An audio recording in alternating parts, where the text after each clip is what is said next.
كلما قوي إيمانك كلما قوي بلاؤك.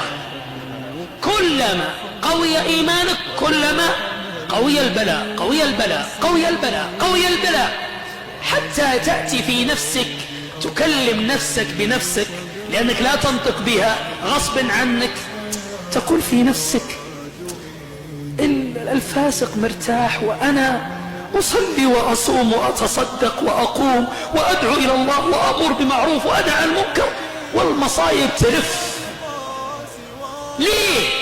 في نفسك، لأنك قوي، لأن الله يحبك، لأن الله لا يريدك أن تخرج بالدنيا بشيء، لأن الله قد جهز لك منزلة لا تبلغها بعملك، لا تبلغها بصلاتك وصيامك، تبلغها بالبلاء.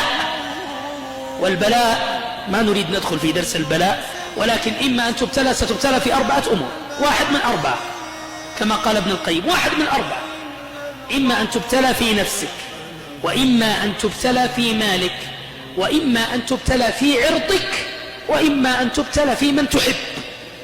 لا يخرج البلاء من هذه ال4، في من تحب، حتى تمشي على الأرض وأيم الله ليس عليك خطيئة، حتى تمشي على الأرض ليس عليك خطيئة. وفي ذلك أحاديث كثيرة، حديث سعد بن أبي وقاص في ذلك.